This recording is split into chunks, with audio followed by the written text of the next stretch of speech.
क्या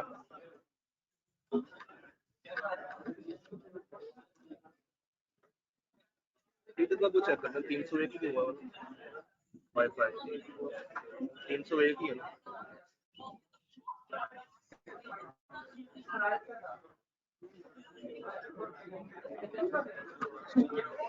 वो नहीं लगा हुआ, चार्जर नहीं लगा हुआ उसका एरर आ सब है इनका भी हुआ।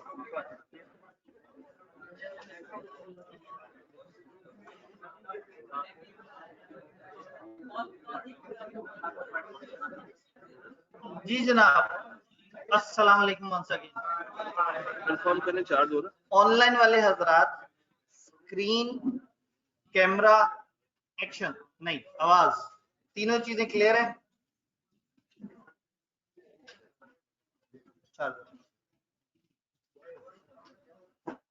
तीनों चीजें नहीं क्लियर, डन।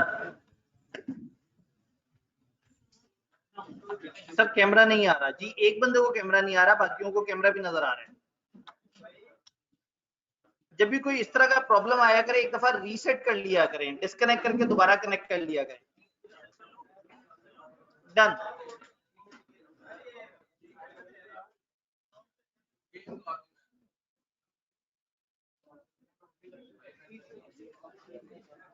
जी जनाब, कल याद है हमने थोड़ा सा पढ़ा था, फिर हमने उसको डबल क्लिक किया था, कुछ और चीजें पढ़ी, फिर उनको डबल क्लिक किया, कुछ और चीजें, और इस दौरान आप चाह रहे थे कि मैं आगे ना जाऊं और पहली स्क्रीन पे सारी बातें हो, लेकिन मैं फिर भी जबरदस्ती आगे गया और आपको कुछ ना कुछ बताने की कोशिश की। एग्रीमेंट तो बन जाता है ऑफर एक्सेप्टेंस से। अच्छा, रूल वही है, मैं रिकैप दे रहा हूँ, रिकैप के बाद सामने वालों से सवाल, और उस वक्त तक जितने सवाल आ गए ऑनलाइन में वो सवाल आप देख रहे होंगे। हमने कहा था एग्रीमेंट बनता है ऑफर और एक्सेप्टेंस से। बन गया एग्रीमेंट। एक एग्रीमेंट को वैलिड कॉन्ट्रैक्ट की शक्ल इख्तियार करने के लिए कुछ जरूरी चीजें उसमें होनी चाहिए। 5 मोटे मोटे बातें हमने पढ़ी थी कि ये 5 तरह की चीजें नॉर्मली एक एग्रीमेंट को कॉन्ट्रैक्ट की तरफ ले जाती हैं। फ्री कॉन्सेंट होना चाहिए, कंपिटेंट हो पार्टीज, कंसिडरेशन लॉफुल हो, ऑब्जेक्ट लॉफुल हो, और एक्सप्रेसली उसे मना ना किया गया हो। 2 चीजें हमने अगले चैप्टर्स में पढ़नी है, 3 चीजें इसी चैप्टर में पढ़नी है। इनमें से एक हम लोगों ने थोड़ी सी पढ़नी शुरू की थी। तो हम बात कर रहे थे कि एक एग्रीमेंट में फ्री कॉन्सेंट यानी कि आजादी से रजामंदी होनी चाहिए। बंदे ने बिल्कुल रिलैक्स होके, बगैर किसी प्रेशर के, बगैर किसी जोर जबरदस्ती के, बगैर किसी इखलाकी प्रेशर के उसने चीज एक्सेप्ट की। फ्री कॉन्सेंट के ऊपर अगले चैप्टर में बहुत डिटेल से बात हो रही होगी इंशाल्लाह ताला। फिर हमने कहा था कि बंदा कंपिटेंट टू कॉन्ट्रैक्ट हो, जिसमें हमने कहा था कि ज़हनी तवाज़ुन भी ठीक हो, बच्चा भी ना हो और लॉ ने मना भी ना किया वो उसे कॉन्ट्रैक्ट करने से। देन हमने कहा लॉफुल कंसिडरेशन, जो उसमें मुआवजा है, जो बदला है, जो चीज आपको चाहिए, किसी एक पार्टी को जो कॉन्ट्रैक्ट में जो हिस्सा चाहिए उस कॉन्ट्रैक्ट से, जो उसका मतलब वाबस्ता है, वो लीगल होना चाहिए। फिर एक चीज जिसको हमने कैरी फॉरवर्ड किया था कि इसको हम आगे जाके समझ सकेंगे, उस कॉन्ट्रैक्ट की नीयत भी सही होनी चाहिए। अगर ए ने बी को ऑरेंजेस बेचे, बी ने खरीद लिए और इस नीयत से बेचे कि इस वक्त मार्केट को खराब किया जाए, तो ऑरेंजेस तो लॉफुल कंसिडरेशन थी, पैसे भी लॉफुल कंसिडरेशन थे, लेकिन नीयत खराब थी, मार्केट को एक्सप्लॉइट करने की नीयत थी, मार्केट में स्टॉक आउट करने की नीयत थी, इस्तेहसाल करने की नीयत थी। तो अभी ऑब्जेक्ट के ऊपर हमने बात करनी है, क्योंकि कल भी मैंने आपको बताया था कि अभी हमने एक एक क्लस के ऊपर अलग से बात करनी है। तो एक एग्रीमेंट का ऑब्जेक्ट सही नहीं होता जब उसमें 5 में से कोई एक बात हो, वो पांचों बातें हमने भी आगे जाके पढ़नी है। तो कंसिडरेशन भी लॉफुल होनी चाहिए, मकसद भी गलत नहीं होना चाहिए, एंड अल्टीमेटली वो ऐसा एग्रीमेंट नहीं होना चाहिए जिसको लॉ ने एक लिस्ट बना के कह दिया है कि ये वॉइड एब इश्यू है, खबरदार ये एग्रीमेंट मत करना। तो जब वो एग्रीमेंट ही नहीं हो सकता तो वो कॉन्ट्रैक्ट नहीं हो सकता। इन पांचों पे एक करके हमने बात करनी है। फ्री कॉन्सेंट और एक्सप्रेसली डिक्लेयर्ड वॉइड, ये अगले चैप्टर के 2 यूनिट्स हैं। दरमियान के 3 यूनिट्स में से हमने बात जो शुरू की थी वो थी competent to contract. Competent to contract पे जब हम गए थे तो हमने आगे जाके देखा था कि 3 तरह के लोग कंपिटेंट टू कॉन्ट्रैक्ट हैं, जो एज ऑफ मेजोरिटी को पहुंचे हुए हैं, एंड जहनी तवाजुन भी ठीक है, एंड लॉ ने उन्हें मना भी नहीं किया हुआ।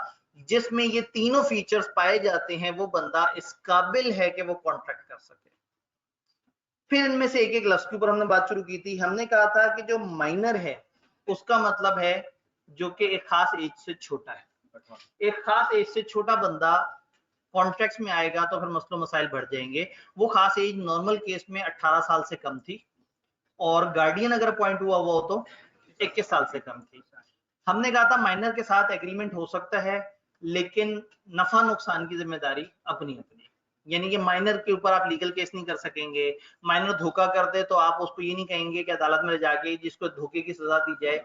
बच्चा है, छोटा बच्चा है, उसको लॉ बेनिफिट दे देता है। वो अपने लिए केस करना चाहे, उसके हकूक गस्ब किए जा रहे हो वो केस कर सकता है। लॉ ने उसको इजाजत दी है कि वो अपने हकूक बचाने के लिए वो कर सकता है केस, लेकिन कॉन्ट्रैक्ट में अगर वो एंटर होगा तो ये कॉन्ट्रैक्ट ऐसा है जिसको अदालत में जाके आप अपने राइट्स हासिल नहीं कर सकते उस माइनर के अगेंस्ट। फिर हमने कहा था अगर माइनर और बड़ा मिलके भी एग्रीमेंट करेंगे तो बड़ा फंसेगा, माइनर और बड़ा आपस में एग्रीमेंट करेंगे तो भी बड़ा फंसेगा। कोई बड़ा माइनर को अपना नुमाइंदा बना के भेजेगा तो माइनर की किसी भी हरकत पे वही बड़ा फंसेगा। तो हमने थ्रू आउट ये कहा था कि माइनर के केस में जो बड़ा मेजर पर्सन उसके साथ डील कर रहा है सारी जिम्मेदारी उसके ऊपर आ जाती है। फिर एक दर्जा हमने आगे बढ़ना था, हमने अनसाउंड पे बात करनी थी लेकिन हम माइनर पे ही फंसे रह गए। ऐसे ही है। हैंडआउट्स आप लोग देख के आए, जरा दिखाएं। हो सकता है किसी जगह किसी अंग्रेजी में किसी उसमें आपको परेशानी हो। एसेंशियल्स ऑफ वैलिड कॉन्ट्रैक्ट के 5 बुलेट्स दिए हुए थे। ये पांचों बुलेट्स में अगेन अभी भी अगर कंफ्यूजन है तो इस वजह से होगी कि अभी हमने इन सब की गहराई में उतर के इन सबको देखिए। माइनर में पहले कंफ्यूजन थी, फिर जब हमने माइनर के सारे रूल्स देखे तो बात समझ आ गई। अब हमारे लिए ये जुमला आसान हो गया। तो इन 5 में अगर कोई मसला है तो हो सकता है वो with the passage of lecture automatically cover होता चला जाए। कल एक ग्रुप में क्वेश्चन था कि 2 माइनर, एक माइनर ने दूसरे माइनर को गाड़ी बेची है, ठीक है, तो अब वो गाड़ी खराब है, उसका क्या होगा? जी अगर 2 माइनर्स ने आपस में एक ट्रांजैक्शन की है तो अदालत कहेगी बच्चे हैं खेल रहे थे। तो सर अभी उन्होंने कहा हुआ था कि वो दोनों यतीम भी हैं और दोनों अमीर भी ओए ये मामला जरा नाजुक है। यतीम है और गाड़ियां बेच रहे हैं एक दूसरे अमीर को। भी हैं, हाँ। अच्छा यतीम है और अमीर है, ठीक है।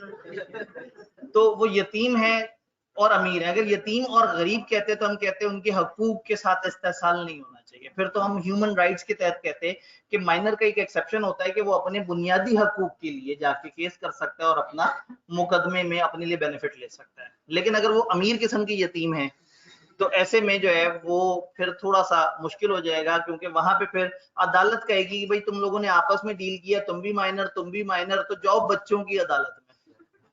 ये तो बड़ों की अदालत है, ये तो तुम बच्चों का मामला है। तो नॉर्मली हम बच्चे और बड़े के केस में कहते हैं कि बड़ा कसूरवार है और अगर बच्चे के साथ नाइंसाफी हुई है तो बच्चा उसको क्लेम कर सकता है। लेकिन एक बच्चा दूसरे की चीज खो के अगर ले गया, वो समझते हैं छीन के ले गया, मेरा शायद मेरी पंजाबी थोड़ी वीक है लेकिन मेरे ख्याल में खो का मतलब तो छीन नहीं है ना। तो अगर वो छीन के ले गया एक बच्चा दूसरे की कोई चीज, तो वो बच्चों का आपस का मामला है, उसको अदालत डील नहीं करेगी। तो वकील बनना है लेकिन बहुत जोर से वकील नहीं बनना। रात 12 बजे ग्रुप में यही डिस्कशन चल रही थी। मैंने इस दफा सोचा था कि मैं ग्रुप में जाने से बहुत महफूज रखूंगा अपने आप को। अगर लाइव क्लास और साथ साथ डिस्कशन हो रही है, जिस वक्त आप घर बैठे होते थे या जिस वक्त क्लासेस सिर्फ ऑनलाइन पे हुई थी उस वक्त तो बात और थी। लेकिन ठीक है, आपकी इस बात पे मुझे लग रहा है कि मैं रात में एक दफा ना ग्रुप में जाके झांकी मार लिया करूँ।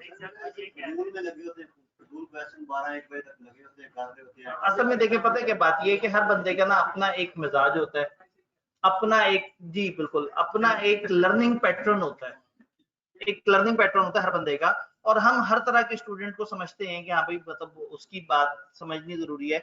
वरना जितनी दफा मैं माइनर वाली बातें रिपीट कर रहा हूँ, मुझे तो अब तक मतलब भाग जाना चाहिए था कहीं, भागता हुआ सहरा में निकल जाता। मैं नहीं पढ़ा रहा, ये किस किस्म के लोग हैं।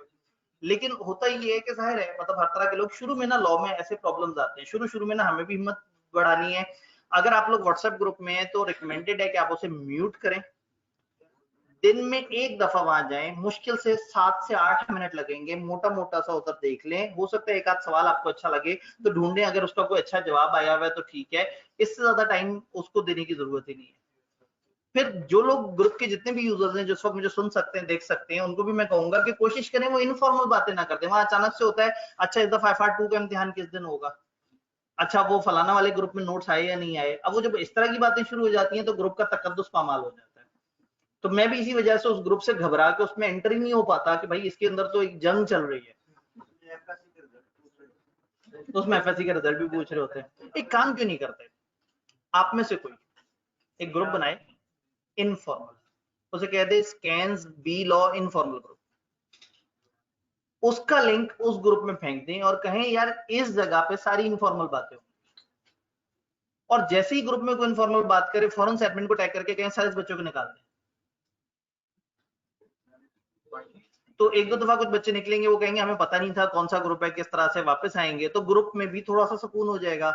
और दूसरा, बाकी देखिए हर बच्चे की नीड है। देखिए क्लास में भी तो ऐसा होता है ना कि एक बच्चा दूसरे साथ वाले से कहते हैं यार आज वो टेक्स्ट वाले टीचर आए या नहीं आए, ये एक नॉर्मल बात है। तो वो व्हाट्सएप का जो ग्रुप है इस वक्त हमारा क्लासरूम एक तरह से वो बन गया है, वर्चुअल सा क्लासरूम। तो वहां पे हम थोड़ा सा उसको डिसेंट रखने के लिए कर सकते हैं कि आप में से कोई एक वहां पे लिंक क्रिएट कर दे, ये इनफॉर्मल ग्रुप है, जिसने इधर आना है इधर हम हर तरह की बात करेंगे, वहां पे सिर्फ पढ़ाई वाली बात हो। और जहां कोई पढ़ाई वाली बात ना करे फौरन से एक अच्छा शहरी होने का सबूत दें और उस बच्चे के कमेंट को हाईलाइट करके मैनेजमेंट के बंदे को एडमिन में से किसी को टैग करके कहें सर जी है, इशारा करते वो नहीं, वो मतलब वो ऐसे करके फिंगर पॉइंट करके कहें सर ये रॉन्ग नंबर है, इसको यहाँ से हटा दें।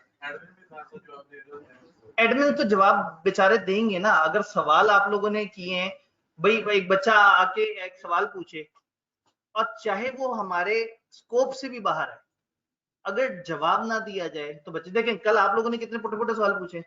मैं सबको कह रहा हूं कि भी आगे चल के हमने बात करनी है, आगे नहीं, आगे तो बाद में जाएंगे, मुझे अभी जवाब चाहिए। तो बहरहाल पता है हर तरह के बच्चे होते हैं, थोड़ा सा ना अपने अंदर टीचर वाला पेशेंस लाने की कोशिश करें।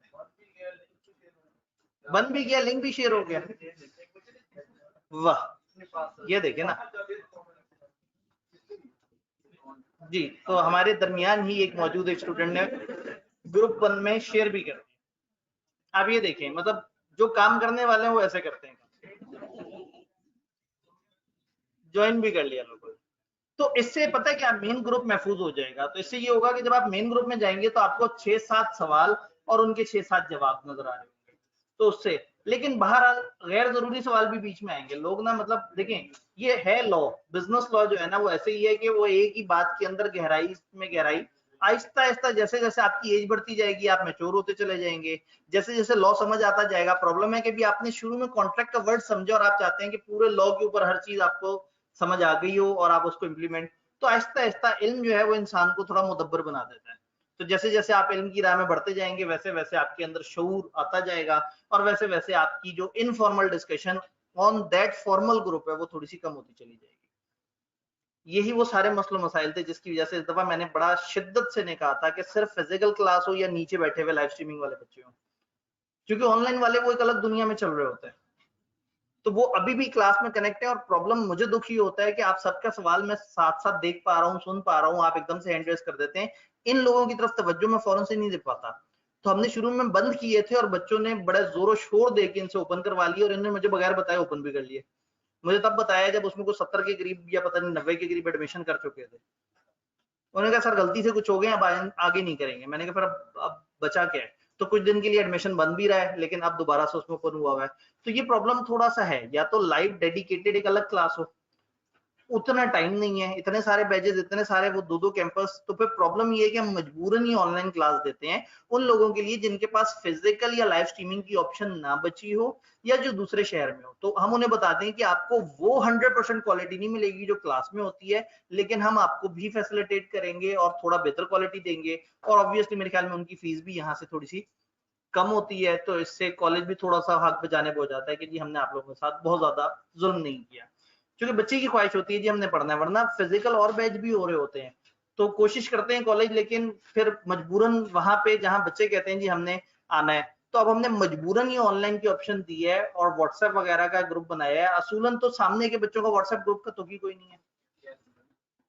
आप हर दिन आए, आपने फिजिकली साथ वाले बच्चे से पूछा हाँ भाई वो कॉस्ट की आज क्लास कितने बजे है, फलाना किस तरह से, और कोई भी इस तरह का मसला आपस में यहाँ डिस्कस कर लिया या अगले दिन मेरे से सवाल पूछ लिया।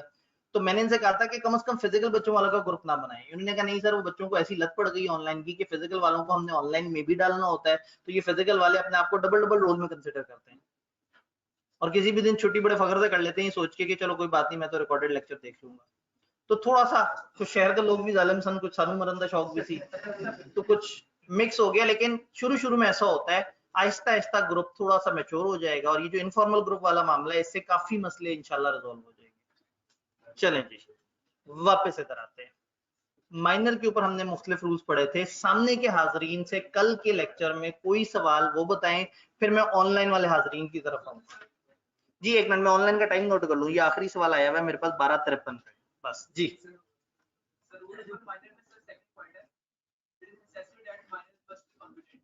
ठीक है, माइनर कंपिटेंट होना चाहिए, यानी कि वो शख्स कंपिटेंट हो eight the time of agreement और बाद में भी।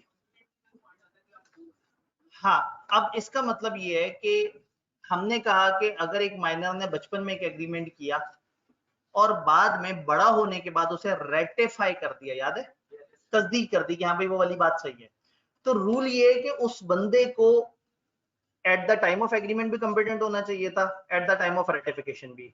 तो चूंकि वो बंदा उस वक्त माइनर था, और अगर हम कहें कि minor should be competent to contract at the time of formation, तो चूंकि वो है ही माइनर तो वो कंपिटेंट टू कॉन्ट्रैक्ट नहीं है। तो इसका मतलब है माइनर को ये इजाजत नहीं है कि वो पुराने हुए हुए कॉन्ट्रैक्ट जो उसके जमाने बलूगत में नहीं हुए, जिस वक्त वो छोटा था, बच्चा था, उस वक्त हुए, अब वो बड़ा होके उसको रेटिफाई भी नहीं कर सकता। जी एक एक करके इसमें डिस्कस करते हैं। पहले पिछले पेज पे मुझे बता दीजिए, एज ऑफ मेजॉरिटी वाले जो रूल है वो समझ आ गया आपको? माइनर के अंदर an agreement with minor is void एब इनिशियो, ये समझ आ गया?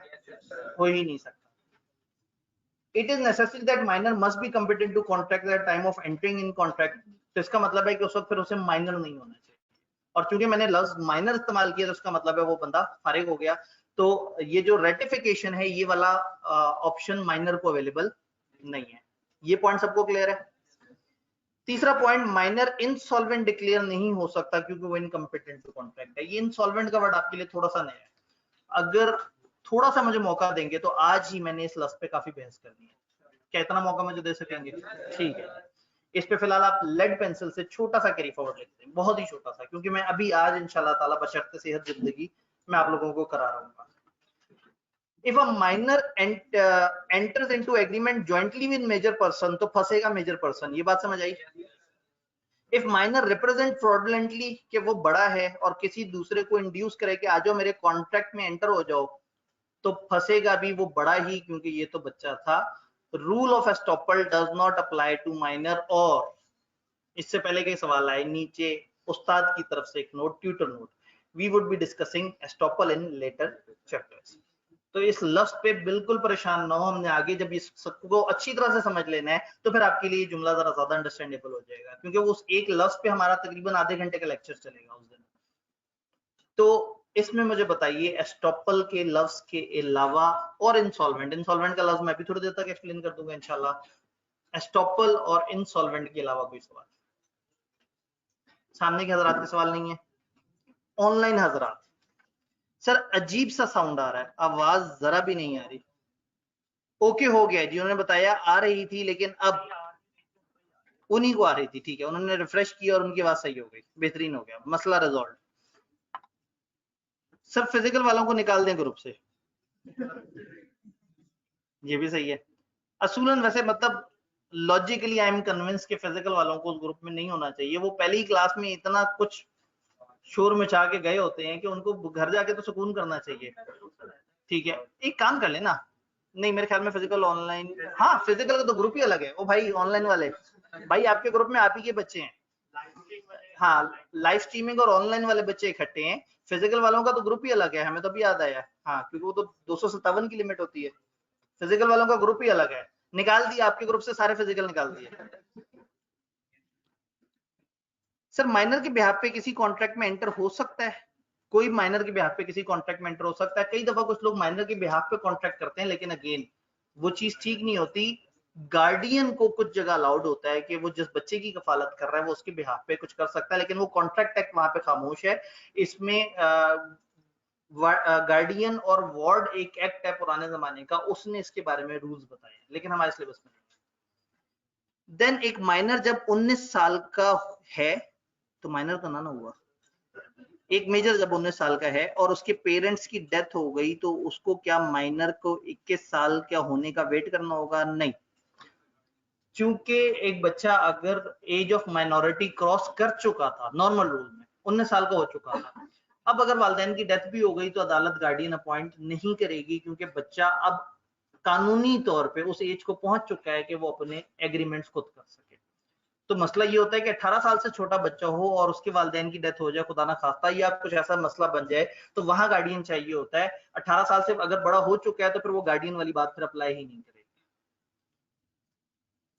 सर जब माइनर कॉन्ट्रैक्ट कर ही नहीं सकता तो competent to contract at the time of contract का सवाल ही नहीं पैदा होता। जी बिल्कुल, यही तो मैंने कहा कि अब तो सवाल ही नहीं पैदा होता। हमने कहा ना कि अगर minor eight the time of agreement competent होना चाहिए, तो आप कहेंगे सर जब माइनर कह रहे हैं और कंपिटेंट कह रहे हैं तो दो ऑपोजिट बातें हो गई, तो जुमला गलत हो गया।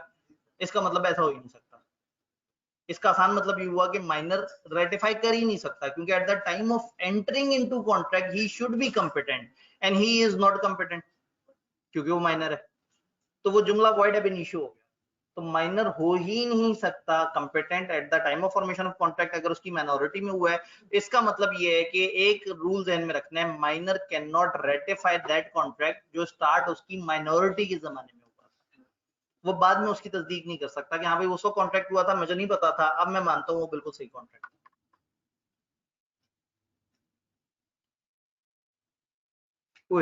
सर क्वेश्चन तो इररिलेवेंट है, सॉरी, बट मेरिट सर्टिफिकेट पे कभी सेशन करें। थैंक्स। सेशन करने की जरूरत नहीं है, हम इसमें डिस्कस कर रहे होंगे। नई स्कीम आने के बाद ना बहुत सारी चीजें आगे पीछे हो गई हैं, तो कुछ पुराने रूल्स चेंज हुए हैं, तो शायद कुछ अरसे में मेरिट सर्टिफिकेट्स की भी वो रिवाइज रूल बता दें। पुराने जमाने में 3 पेपर देना मैंडेटरी होता था, उस सब्जेक्ट की वो पहली अटेम्प्ट होनी चाहिए और उस अटेम्प्ट में जितने पेपर दिए हैं वो सब के सब पास होने चाहिए। इस तरह की कुछ शराइत होती थी। अभी कुछ लेटेस्ट शराइत जो है वो शायद उनकी तरफ से आए, तो मेरे ख्याल में अभी तो किताबें ही नहीं दे पा रहे वो प्रॉपर, तो अभी ये तो बहुत आगे की बात हो गई। हाँ नहीं, वो तो बी लॉ सी लॉ का मॉडल पेपर और दोनों की किताबें, अभी तक सिर्फ लॉ के ऊपर आईकेप ने चीजें फाइनलाइज की हैं। तो अभी जो मेरिट सर्टिफिकेट वाली बात है, अभी थोड़ा सा शायद टाइम लगेगा उन्हें। अभी पहले वो असल मसलों से लड़ रहे हैं, ये मेरिट सर्टिफिकेट वाला मसला उन्हें लगेगा कि मार्च का मसला है, तो अभी मेरे ख्याल में शायद महीने तक वो चीजें थोड़ी सी क्लियर कर दें। डन। सामने के सवाल खत्म, ऑनलाइन सवाल खत्म। कौन कौन कंपिटेंट टू कॉन्ट्रैक्ट है जो एज ऑफ मेजोरिटी को पहुंचा हुआ, जो साउंड माइंड हो और जिसको लॉ ने मना ना किया। आए जी साउंड माइंड की बात करते हैं। विजिबिलिटी है इसकी?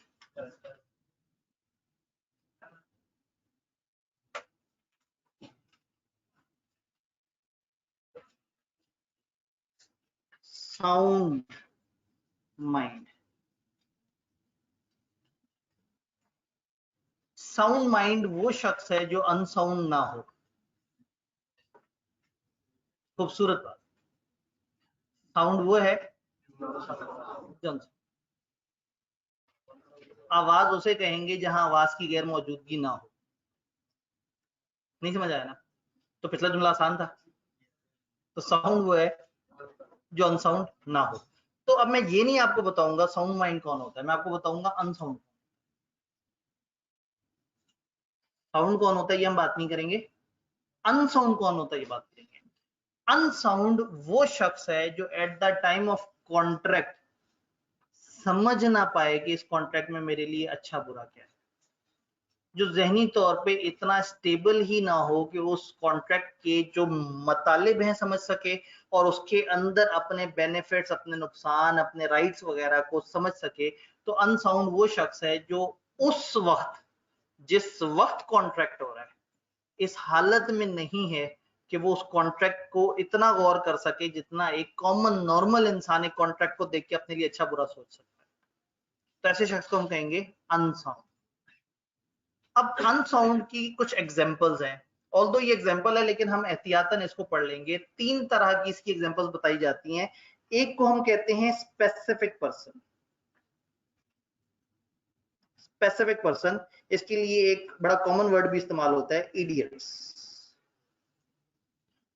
दूसरे को हम कहेंगे ल्यूनेटिक और तीसरे को हम कहेंगे ड्रंकन पर्सन। ड्रंकन या फीवर की शिद्दत में। इन तीनों का क्या मतलब है? स्पेसिफिक पर्सन या इडियट का मतलब वो जो बाय बर्थ ही बेचारा इनकेपेबल हो, जिसका हमेशा ही ज़हनी तवाज़ुन खराब था। मतलब ऐसा नहीं है जो कभी ठीक हो गया कभी सही नहीं। अनफॉर्चुनेटली वो बंदा जो बाय बर्थ ही डेफिशिएंट है, बाय बर्थ ही जिसमें ये कैपेसिटी नहीं है कि वो समझ सके चीजों को, तो जो पैदाइशी पागल कंसिडर कर लें या पैदाइशी बेचारा जो स्पेशल पर्सन है, उसको लॉ ने कहा है कि वो स्पेसिफिक है। ल्यूनेटिक, ल्यूनेटिक वो शख्स है जिसको दौरे पड़ते हो। कुछ लोग होते हैं सुकून से बैठे हुए पढ़ रहे होते हैं, पढ़ते पढ़ते अचानक से कहते हैं सर ये जो सामने स्क्रीन पे लिखा हुआ है और इससे अगली वाली स्क्रीन पे जो आपने बताना है वो अभी बता दें। तो इसका मतलब क्या हुआ? ल्यूनेटिक। तो ऐसे ल्यूनेटिक्स को आपने आइडेंटिफाई करना है जो अचानक से एक ट्रांस में आते हैं, एकदम से होश में आते हैं, सामने स्क्रीन पे देखते हैं टीचर पता नहीं आधे घंटे से तकरीर कर रहा होता है, उसकी पहली लाइन जो लिखी होती है कहते हैं सर ये कब लिखी है आपने, सर ये क्या बात है, क्योंकि वो दरमियान में फेसबुक का दौरा मार आए थे, व्हाट्सएप पे शेयर कर आए थे। तो खैर चलें ये मजाक था। ल्यूनेटिक का मतलब एक ऐसा शख्स जो कॉमनली दिखने में सही आदमी लग रहा है लेकिन उसको अक्सर ही पागलपन के दौरे पड़ जाते हैं। दूसरी कैटेगरी हो गई। अब अगेन वो लोग जो साथ साथ किताब पे झांक रहे हैं, किताब में इतनी गहराई में थोड़ी लिखा होता है, किताब में तो बस वो लिखा होता है जो याद करना है, हम समझने की भी कोशिश करें। तीसरा है ड्रंकन पर्सन, या इसके लिए हम इस्तेमाल करते हैं वर्ड डिलीवियस फ्रॉम फीवर, बीमारी की शिद्दत में। कई दफा एक बंदा इतना बीमार होता है, इतना शदीद बीमार होता है, बिल्कुल बिस्तर पे लेटा हुआ है, 103-4 बुखार है और उसमें बहकी बहकी बातें अचानक से शुरू कर देता है। इसको हम कहेंगे ये साउंड माइंड नहीं है। ऐसा बड़ा कम होता है, बहुत ही रेयर होता है एक बंदे की जिंदगी में कि 3 या 4 दफा शायद ऐसा हो कि जो वो इस लेवल की बीमारी पे पहुंचे कि वो ऑल फॉल बातें करना शुरू कर दे। लुनेटिक वो शख्स है जिसको ज्यादातर ये कैफियत रहती है कि उसको पागलपन के दौरे पड़ते हैं, और स्पेसिफिक पर्सन वो है जो है ही 100% अनफॉर्चुनेटली बाय बर्थ ही उसका दिमाग काम नहीं करता। तो हम ये कह सकते हैं कि ये 100% होशो हवास में नहीं है, ये ज्यादातर मोर टाइम होशो हवास में नहीं होता, लेकिन कुछ टाइम होश में भी रहता है, लेकिन ज्यादातर ये दौरों की हालत में होता है। और ड्रंकन पर्सन ये बड़ा कम टाइम के लिए होशो हवास में नहीं होता, लेकिन ज्यादातर होशो हवास में होता है। तो एक बंदा 100% दिमागी तवाजुन ठीक नहीं है, एक का ज्यादातर ठीक नहीं रहता और एक का कभी कभी ठीक नहीं रहता। 3 कैटेगरी समझ आई। फीवर के साथ दूसरा वर्ड हमने लिखा है ड्रंकन। अगर एक बंदे ने 3-4 लस्सी के गिलास इकट्ठे पी लिए, ड्रंकन है ना, या बहुत ज्यादा शहद इकट्ठा पी रखा हो। आपको पता है पाकिस्तान के शरई माहौल में हम शहद या लस्सी की ही एग्जांपल दे सकते हैं। तो अगर एक बंदे ने बहुत पी रखी हो लस्सी या बहुत ज्यादा पी रखी हो शहद की बोतलें, आपको तो शहद की बोतलें अक्सर जगह से दरियाफ्त होती हैं, तो बहुत ज्यादा शहद या बहुत ज्यादा लस्सी पीने की सूरत में अगर अचानक से एक बंदा बहकी बहकी बातें करना शुरू कर, अचानक से वो कहे कि मेरा बड़ा दिल करता है मैं लॉ को अच्छी तरह से तैयार करके जाऊं पेपर, तो ये जो इस तरह की अचानक से बहकी बहकी बात शुरू कर देना कभी कभी, ये ड्रंकन पर्सन है। तो 3 तरह के लोग हो गए, एक कंफर्म दिमागी तौर पे ठीक नहीं है, एक जो ज्यादातर ठीक नहीं है कभी कभी ठीक है, और एक जो ज्यादातर ठीक है कभी कभी खराब। जो स्पेसिफिक पर्सन है इसके साथ कॉन्ट्रैक्ट हो ही नहीं सकता, वर्ड एबिनिशन, क्योंकि ये तो कभी भी इस हालत में नहीं है कि होशोहवास में हो। याद है अनसाउंड कौन था? जो उस वक्त जिस वक्त कॉन्ट्रैक्ट हो रहा हो इस हालत में ना, इस हालत में हो कि वो समझ ना सके कि इस कॉन्ट्रैक्ट में क्या अच्छा है क्या बुरा, और कॉन्ट्रैक्ट के मतलब ना समझ सके। तो ल्यूनेटिक और ड्रंकन पर्सन कॉन्ट्रैक्ट कर सकते हैं, कब कर सकते हैं? जब वो ठीक है। तो लॉ ने 2 कॉमन रूल बताए। एक रूल वो शख्स जो ज्यादातर सही ना रहता हो और कभी कभी सही रहता हो, तो जब वो सही हो उस वक्त कॉन्ट्रैक्ट कर सकता है। वो शख्स जो ज्यादातर सही रहता हो और कभी कभी सही ना होता हो, तो जिस वक्त वो सही नहीं है उस वक्त कॉन्ट्रैक्ट नहीं कर सकता। जुमला जितना मर्जी घुमा के कर दें, बात एक ही है, कॉन्ट्रैक्ट करते वक्त होशो हवास में हो, जो कि लेफ्ट वाला बंदा तो कभी भी नहीं होगा। इन दो बंदों में ये देखेंगे कि उस वक्त जो फेज है उसके ऊपर वो होशो हवास वाला है या नहीं। अब यहाँ किताब एक अहम डिस्कशन खा गई है, आईकेप की किताब, जस्ट फॉर अंडरस्टैंडिंग सुन लें। साबित कैसे होगा कि उस वक्त बंदा होशो हवास में था या नहीं? तो होगा ये कि जिसको पागलपन के दौरे पड़ते हैं, अगर वो हमारे साथ कांटेक्ट कर रहा है और हमें पता है कि उसको पागलपन के दौरे भी पड़ते हैं और अभी नहीं पता कि इस वक्त वो दौरे में है या इस वक्त वो होशो हवास में है, तो हम किसी बंदे से कंफर्म करेंगे। हम किसी से पूछेंगे कि भाई आप बताओ क्या ये इस वक्त होशो हवास में है, जिससे कंफर्म करेंगे। फिर बाद में अगर ये कॉन्ट्रैक्ट में गड़बड़ हुई तो उसी के ऊपर जिम्मेदारी होगी जिसने कंफर्म किया था। वो शायद उसका रिश्तेदार हो सकता है, कोई उसका डॉक्टर हो सकता है, कोई भी और शख्स। तो जिसको पागलपन के दौरे पड़ते हैं वो कॉन्ट्रैक्ट नहीं कर सकता जिस वक्त वो उस पागलपन की हालत में। तो उससे कॉन्ट्रैक्ट करने से पहले एक दफा पूछ लेना चाहिए कि हाँ भाई, उससे पहले पूछे तो वो तो कहेगा कि मैं होशो हवास में हूँ। तो किसी और बंदे से कंफर्म कर लें कि इस वक्त वो होशो हवास में है या नहीं। अगर होशो हवास में तो साथ कॉन्ट्रैक्ट हो सकता है, और अगर होशो हवास में नहीं है तो उसके साथ कॉन्ट्रैक्ट नहीं हो सकता। जबकि जो दूसरा वाला बंदा है ड्रंकन पर्सन, जी मैं भी आता हूँ, जो ड्रंकन पर्सन है ये उर्फे आम में ज्यादातर टाइम पे सही होता है या खराब होता है? ज्यादा सही होता है। तो इसमें मशकूक बात ये नहीं है कि ये होशो हवास में है, इसमें मशकूक बात क्या है कि होशो हवास में नहीं है। तो ऐसे में जिस बंदे ने इसके ऊपर एलिगेशन लगाई होगी, जो बंदा इल्जाम लगा रहा है कि ओ नहीं नहीं इसके साथ कॉन्ट्रैक्ट मत करो, ये तो होश में ही नहीं है इस वक्त, तो जिसने इल्जाम लगाया है उसके ऊपर बर्डन ऑफ प्रूफ आएगा, उसको साबित करना होगा कि हाँ भाई ये मेरी एलिगेशन सही है या नहीं। तो दो कॉमन रूल हैं, जो बंदा ज्यादातर साउंड पर्सन ना हो और कभी कभी साउंड हो, तो जिस वक्त वो साउंड नहीं है वो उस वक्त कॉन्ट्रैक्ट नहीं कर सकता, जिस वक्त वो साउंड है वो कर सकता है। और दूसरा रूल भी यही कि जो ज्यादातर ठीक हो और कभी कभी अनसाउंड हो, तो जिस वक्त वो सही है वो कॉन्ट्रैक्ट कर सकता है और जिस वक्त वो अनसाउंड है कॉन्ट्रैक्ट नहीं कर सकता। जुमला वही पुराना, eight the time of formation of contract, अगर आप दिमागी तौर पे इस काबिल हैं कि समझ सकें फिर तो ठीक है, और अगर आप दिमागी तौर पे उस वक्त उस कॉन्ट्रैक्ट की टर्म्स को, उस कॉन्ट्रैक्ट के रैशनल को, उस कॉन्ट्रैक्ट में अपने नफा नुकसान को नहीं समझ सकते, तो इसका मतलब है कि आप अनसाउंड माइंड है। तो अनसाउंड माइंड परमानेंट भी हो सकता है और फेजेस में भी हो सकता है। यहाँ पे हमारे पास एक दो सवाल है जी। जिससे कंफर्म किया अगर वही ठीक ना हो, ये भी एक मजेदार मामला है। तो फिर तो इस बंदे के साथ ऐसा ही होना चाहिए था जिसने कॉन्ट्रैक्ट किया है। पहले ही पागल से कॉन्ट्रैक्ट कर रहा है और उसके बाद कंफर्म भी ऐसे बंदे से कर रहा है जो खुद ठीक नहीं है, तो अब उसके बाद नुकसान हुआ तो उसी बंदे को नुकसान होना चाहिए असूलन, जिसने इतना भी कंफर्म नहीं किया कि यार मैं किन बंदों से मशवरा ले।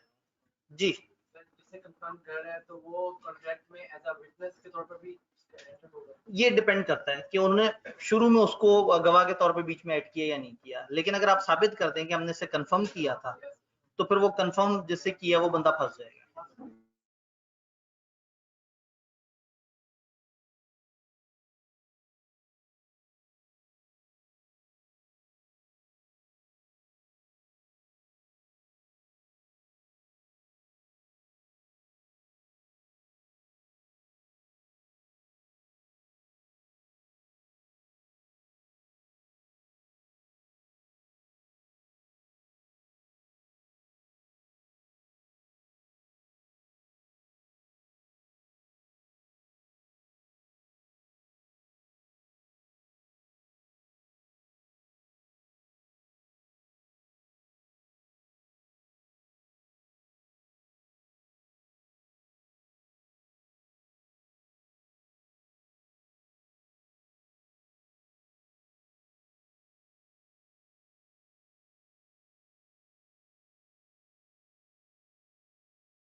किस किस तरह से अवेलेबल है।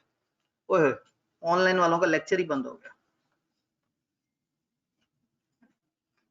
जी। इन्होंने कहा एलिगेशन वाली बात रिपीट कर दें। एलिगेशन में ये कह रहा था कि जो एक बंदा अचानक से उठ के कहते हैं कि ये तो ड्रंकन पर्सन था, इसके साथ क्यों कॉन्ट्रैक्ट किया है, तो फिर साबित भी इसी को करना पड़ेगा। कॉमन हालात में किसी भी बंदा जो ज्यादातर होशोवास में होता है उससे किया गया कॉन्ट्रैक्ट सही माना जाता है, लेकिन अगर अचानक से कोई इल्जाम लगा दे नहीं भाई ये इस वक्त नशे में, तो साबित कैसे करना पड़ेगा? जो इल्जाम लगा रहा है, जो मशकूक बात कर रहा है उसे साबित करना पड़ेगा जी। ठीक है, देखें सेकंड केस में हम कह रहे हैं जो कंफर्म कर रहा है उसके ऊपर बर्डन है, और थर्ड में हम कह रहे हैं जो इल्जाम लगा रहा है उसके ऊपर बर्डन है। तो अगर एक बंदे ने दो से पूछा, एक ने कहा ठीक और एक ने कहा ठीक नहीं, तो जिसने कहा ठीक वो फंस जाएगा लीगली। कल को इस कॉन्ट्रैक्ट में कुछ गड़बड़ हुई तो जिसने कंफर्म किया है वो जिम्मेदार होगा। अगेन ये सारी बातें मैं एडिशनल अंडरस्टैंडिंग के लिए बता रहा हूं कि आपको ये समझ आ जाए। कहानी ये है कि ये 3 एग्जांपल्स हैं और 2 रूल्स हैं। रूल्स ये हैं कि होशो हवास में जिस वक्त है कॉन्ट्रैक्ट कर सकता है, और दूसरा रूल ये है कि जब वो होशो हवास में नहीं है तो वो कॉन्ट्रैक्ट नहीं कर सकता जी। बर्डन ऑफ प्रूफ क्या पेपर में टेस्ट हो सकता है? डिपेंड करता है। अगर एग्जामिनर ने बहुत ध्यान से किताब नहीं देखी तो वो टेस्ट कर सकता है। मैं इसलिए एहतियातन थोड़ा सा एहतियातन ज्यादा पढ़ा रहा हूँ। किताब में भी बात नहीं लिखी हुई, लेकिन ये एक ऐसी चीज है जो इस लॉ के साथ बहुत ज्यादा अटैच समझी जाती है, बर्डन ऑफ प्रूफ। तो इसलिए मैं एहतियातन आपको बता रहा हूँ। आपने याद उतना ही करना है जितना किताब में। ये क्लास वाली बात अगर जहन में रह गई तो किस्मत है जी।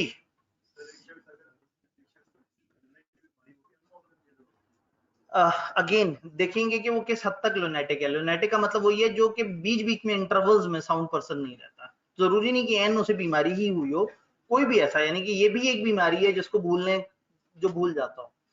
तो मुख्तलिफ लोगों को इस तरह से भी होता है कि वो कुछ अरसे के लिए शॉर्ट टर्म मेमोरी लॉस में चले जाते हैं, लॉन्ग टर्म मेमोरी लॉस में चले जाते हैं, तो वो भी तकरीबन लुनेटिक वाले उसमें आएंगे। मतलब जरूरी नहीं कि दौरे पड़ने का मतलब ये है कि मुंह से झाग निकल रहा हो, बंदा टकराता फिर रहा हो। दौरे पड़ने का मतलब है पागलपन का दौरा, मतलब वो जहनी तौर पे अचानक से बैठे बैठे ना अजीब सी बातें शुरू कर दे जी।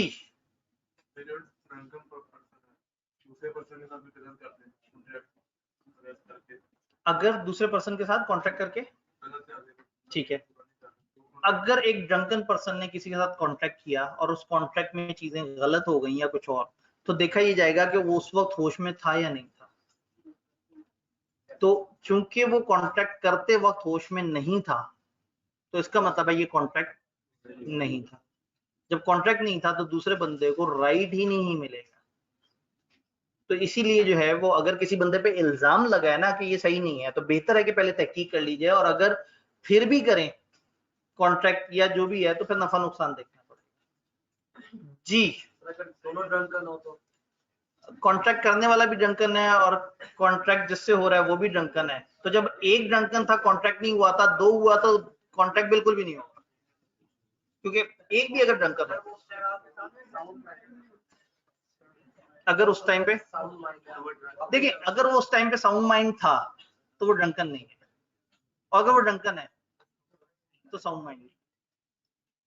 हाँ, अगर बहुत ही कैजुअल हो, बड़ा ही उसको आदत हो हर दिन 5 जाम लस्सी की चढ़ा जाने की, और उसके बाद भी होशो हवास में बात कर सकता हो, तकरीर कर सकता हो, बैठ सकता हो, लोगों के साथ डिस्कशन कर सकता हो, तो ठीक है, उर्फ आम में लोग उसे मान लेते हैं कि हाँ भाई ठीक है। अक्सर सियासतदान अनफॉर्चुनेटली मतलब इस लेवल पे ऊपर पहुंच चुके होते हैं, मार्फत के उस दर्जे पे होते हैं कि वो लस्सी 10-10 गिलास पी सकते हैं, वो हॉस्पिटल में शहद पी रहे होते हैं।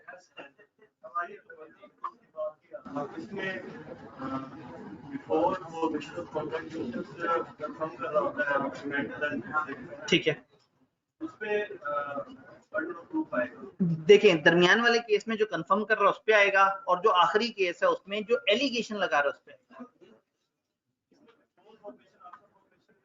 देखिए ये सारी बात हो ही बिफोर फॉर्मेशन की रही है ना। जिस वक्त कॉन्ट्रैक्ट करने जा रहे हैं 2 बंदे हैं, एक नॉर्मल है और दूसरा शायद नॉर्मल नहीं है। जो लेफ्ट वाला बंदा है ना, स्पेसिफिक पर्सन, वो तो सबको पता है वो नॉर्मल नहीं है। मसला आते हैं ना अगले 2 में। तो यहाँ पे या तो आप कंफर्म करेंगे किसी से, एक बंदा जिसका पता है कि ये अक्सर इस फेज में चला जाता है कि इसकी बात समझ ना आए, तो फिर पूछेंगे आप किसी से, हाँ भाई ये इस वक्त उस फेज में तो नहीं, जी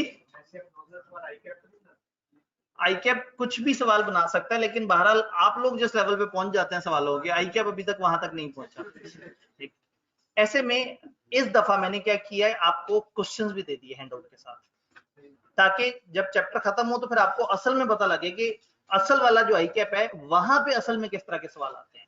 तो उसमें पिछली तकरीबन 23 अटेम्प्ट्स के पास पेपर्स हैं, 23 अटेम्प्ट्स में जितने पास पेपर आए हैं वो आपके पास मौजूद है। तो ये पूरा कंपिटेंट टू पर्सन वाला यूनिट है, इसमें से एक दफा एक सवाल आएगा।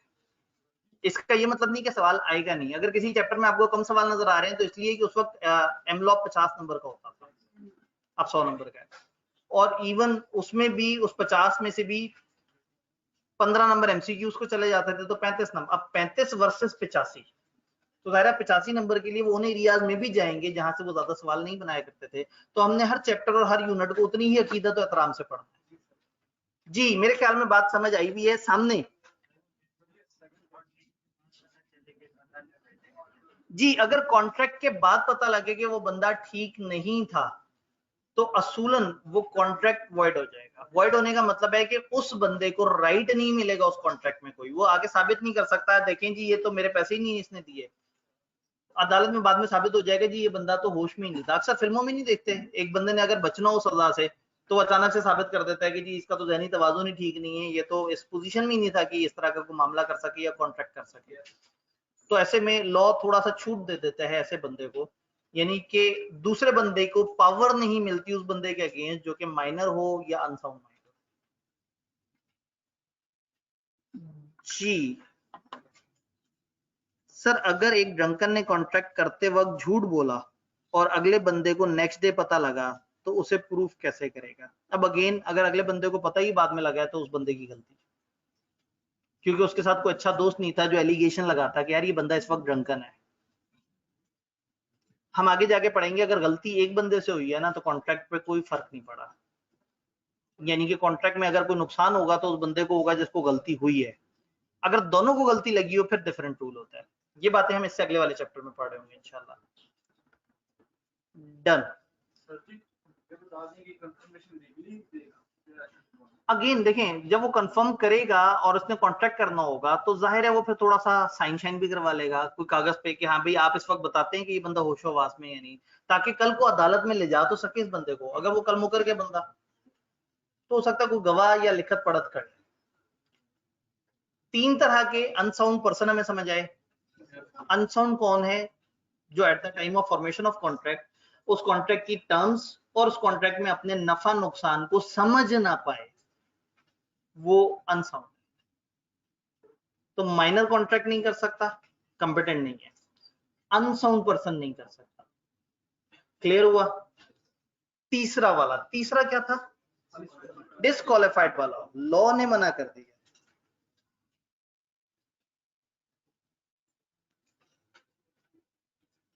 Disqualified by law.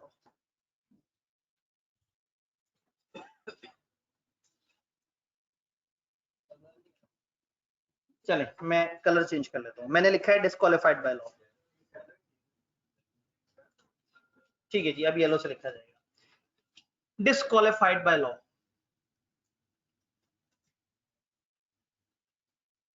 Enemy,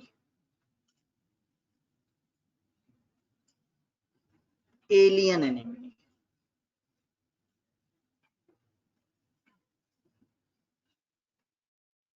country at war,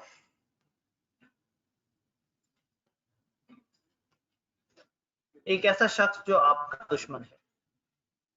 break लगे। एक ऐसा शख्स जो आपका एलियन दुश्मन है। एलियन से मुराद जो आपके मुल्क का नहीं है। तीसरी बात, वो मुल्क जिससे आप हालत जंग में हैं उसका नुमाइंदा। तो आसान अल्फाज में जिस मुल्क से आप जंग में हैं, आपका मुल्क जिस मुल्क के साथ जंग लड़ रहा है उस मुल्क का कोई शहरी, हालांकि मुल्क का मुल्क ही होना चाहिए था, शहरी तो शहर का होता है। पता नहीं आधे जुमले तो मेरे ज़ाया हो जाते हैं, चलें खैर इग्नोर करते हैं। सिटी शहर को कहते हैं और कंट्री मुल्क को, लेकिन मुल्क वाले को कंट्रीजन नहीं कहते, सिटीजन कहते हैं। हालांकि सिटी तो शहर को कहते हैं और मुल्क और शहर किसी मुल्क में रहने वाले को उस मुल्क का शहरी कहते हैं। अजीब बात है, उस मुल्क का मुल्की होना चाहिए, शहर का शहरी होना चाहिए, मुल्क का मुल्की होना चाहिए। तो ये अजीब मतलब अल्फाज बनाने वाले जो है ना वो अजीब ही मामला करते हैं। जो शिप से आती है चीज उसे कार्गो कहते हैं, अजीब ही मामला है। और कई दफा कार वाली चीज को शिपमेंट भी कह देते हैं। तो दुनिया के ना दस्तूर ही निराले हैं। उसके बाद फिर मुझे आप लोग कहते हैं कि सर ये जुमला तो पिछले जुमले जैसा है, इस जुमले का मतलब, तो भाई ये तो कानून है, कानून तो खेलता है अल्फाज के साथ। एलियन एनिमी यानी कि foreign citizen of that country, जिस कंट्री से आपका कंट्री हालत जंग में है। लॉ ने मना कर दिया, खबरदार ऐसे मुल्क के किसी इंसान के साथ कॉन्ट्रैक्ट किया और अचानक से उसको हुब्बुल वतनी जाग गई और उसने आपका सत्यानाश फेर दिया ये सोच के कि मैं तो ये तो मेरा दुश्मन मुल्क का बंदा है। अब अगर आप 5 छालियां मंगवा रहे हो इंडिया से और इंडिया से पाकिस्तान की जंग छिड़ जाए और आपका वो 5 छालियां वाला सप्लायर सोचे कि अच्छा पाकिस्तान में बहुत सारे लोगों का कबाड़ा निकाला जा सकता है, वो उस पान के अंदर जहर मिला के भेज दे, तो ऐसे में लॉ को लगा कि अगर एक बंदा ऐसे किसी मुल्क के बंदे से डील कर रहा होगा जो कि आपके मुल्क का दुश्मन होगा तो चांसेस हैं कि गड़बड़ हो सके। जरूरी नहीं कि वो वाकई धोखा करे आपको, आप उसके साथ कॉन्ट्रैक्ट करना चाहते हैं करें, लॉ आपको राइट्स कोई नहीं देगा, एनफोर्सेबल। वही बात है कि भाई आप एग्रीमेंट करना चाहें करें, हम उसे कॉन्ट्रैक्ट की शक्ल नहीं देंगे। तो कल को आप अदालत में जाके नहीं कहेंगे कि जी मुझे इंसाफ दिलाया जाए, देखें जी उस मुल्क के बंदे ने मेरे साथ ऐसा जुल्म किया। तो अगर एक मुल्क आपके मुल्क के साथ हालत जंग में है तो आप उस मुल्क के शहरियों के साथ कॉन्ट्रैक्ट नहीं करेंगे। अगर हालत जंग में है, जंग खत्म हुई भी हो, आप कॉन्ट्रैक्ट कर सकते हैं। अच्छा, कॉन्ट्रैक्ट चल रहा था और अचानक से जंग आ गई, लॉ कहता है कि दिस इज गुड कि आप अपने कॉन्ट्रैक्ट को या तो अभी सस्पेंड कर दें, होल्ड कर दें, मजीद काम मत करें इस पे, या ज्यादा बेहतर है कि आप उसे कैंसिल कर दें। तो लॉ ने कुछ लोगों के साथ हमें मना किया कॉन्ट्रैक्ट करने का, उनमें से एक है दूसरे उस मुल्क का शहरी, हर दूसरे मुल्क का शहरी नहीं, दूसरे मुल्क का वो शहरी जिसके साथ मेरा मुल्क हालत जंग। बात समझ आई? सबको समझ आई?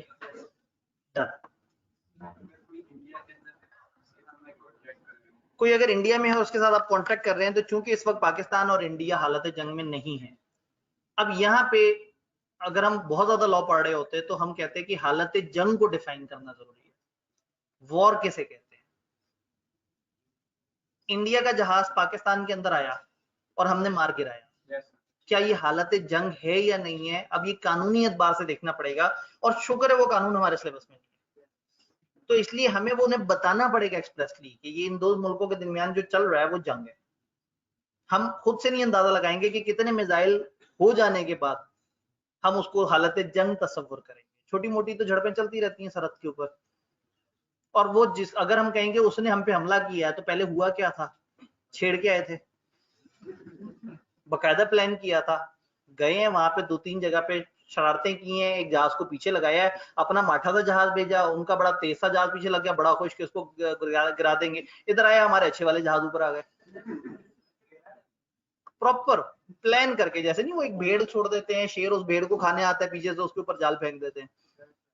तो अब उन्होंने हमला किया या हमने हमला किया, ये एक बड़ी मिथ बन जाएगी कि किसने किसके साथ वॉर की। तो वॉर को हम नहीं पढ़ रहे, वॉर किसे कहते हैं, किस एग्जैक्ट स्टेट को वॉर कहते हैं, और जब गवर्नमेंट ऑफिशियली अनाउंस कर दे कि we are in a state of war with that country, तो फिर वो वॉर होती है। अब वो वॉर के मतलब पे ऊपर हम नहीं जा रहे, बस आपने ध्यान में रखना है कि अगर किसी मुल्क के साथ हमारे मुल्क की लड़ाई है तो मैंने उस मुल्क के शहरी के साथ कॉन्ट्रैक्ट नहीं करना, लॉ ने मुझे मना किया है, और अगर मैं करूं तो वो कॉन्ट्रैक्ट नहीं कहलाएगा, वो एक एग्रीमेंट है जो मेरा उनके साथ है। ऑल्दो ये एग्रीमेंट भी ठीक नहीं है, लेकिन अब नफा नुकसान मेरे जिम्मे, गवर्नमेंट या कोर्ट मेरी मदद नहीं करेंगे अगर मेरे साथ जुल्म हो गया उसमें।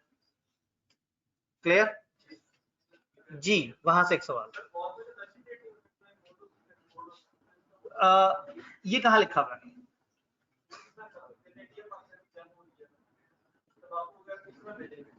बड़े आराम से, अमेरिका और अफगानिस्तान की जंग चलती रही है, क्या अमेरिका से अफगानिस्तान कुछ नहीं आता था? क्या अफगानिस्तान से कहीं और नहीं जाता था? क्या अफगानिस्तान और पाकिस्तान के दरमियान चीजें नहीं होती रही? तो अगेन वही बात है कि ये कोई ऐसा लॉ हमारे सिलेबस में नहीं है जिसने हमें ये सारी बातें समझाने की कोशिश की। तो जंग के जो आलमी कवानीन है उसमें ये कहा जाता होगा कि जी जंग के दौरान आप ऐसा ना करें। जिस वक्त भी दो मुल्कों में जंग होती है उस वक्त भी बहुत सारी एक्टिविटीज जारी होती हैं, बट हमारे सिलेबस में मौजूद कॉन्ट्रैक्ट एक्ट ने कहा कि अगर आप किसी मुल्क के साथ हालत जंग में है तो this is better for you कि मत करें उसके साथ कॉन्ट्रैक्ट। जी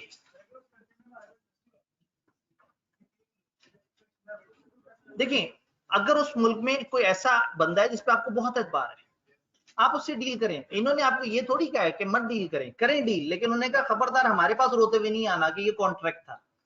हम उसको वो हैसियत नहीं देंगे जिसमें आप अदालत में आके कह सकें जी कॉन्ट्रैक्ट हुआ था, मुल्क की अदालत मुझे इंसाफ दिलवाए। यानी हम कह देंगे, इसीलिए आप समझ आया वॉइड क्या है? जो एनफोर्सेबल नहीं है।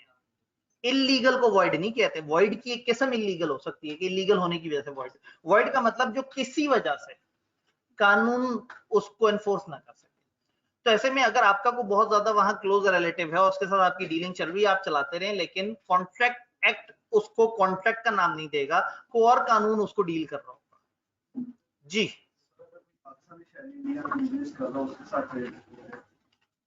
जी अब यहाँ पे इंपॉर्टेंट है कि इन्होंने कहा पाकिस्तानी शहरी वहां पे गया हुआ है और हम उसके साथ डील कर रहे हैं, तो वो उस मुल्क का सिटीजन नहीं है। सिटीजनशिप का कानून है जो बताता है कि कौन सा बंदा किस वक्त किस मुल्क का सिटीजन कहलाएगा। इवन अगर पाकिस्तान में कुछ ऐसे लोग हों जो आधा टाइम पाकिस्तान में गुजारते हैं, आधा टाइम बाहर गुजारते हैं, तो फिर हम एक दिनों की रिक्वायरमेंट देखते हैं कि क्या वो 183 दिन, चूंकि नॉर्मली 365 दिन का होता है ईयर, लीप ईयर अगर ना हो, तो फिर उन्होंने कहा कि 183 दिन अगर गुजारे तो फिर आप उसको रेजिडेंट मानेंगे। तो अगेन इस पे अलग अलग लॉज होते हैं। आप टैक्स में जाएं, बल्कि जाएंगे क्या, आपका टैक्स में हमें पहले लॉ पहले होता था, टैक्स और आगे होता था, तो अब तो आपने टैक्स में नेशनल वगैरह की बातें भी पढ़ी हुई है। जी आगे चलें, थक गए, इतने से सवाल थे? ठीक है जी आगे चलते। नहीं मेरे ख्याल में काफी ज्यादा। जी एक सवाल अभी भी है। हमारी तरफ से कॉन्ट्रैक्ट कैंसिल है, अगर वो शहरी उस कंट्री का वो कहे कि मैं आपके केस करता हूं, तो कर दे। कहाँ करेगा, कहाँ करेगा वो केस? अपने मुल्क में। हम तो उस मुल्क से पहली हालत जंग में, या किसी आलमी अदालत में जाएगा, तो फिर देख लेंगे कि आलमी अदालत में क्या रूल है। अगर दो मुल्कों की जंग चल रही होती है तो वो कितना फैसिलिटेट करेंगे, वो भी नहीं करेंगे। तो अगेन जंग का फायदा उठा सकता है कोई भी, इसलिए हमें सजेस्ट कर दिया मत करना कॉन्ट्रैक्ट, खुद फंस जाओगे। ले जी देन प्रिजनर,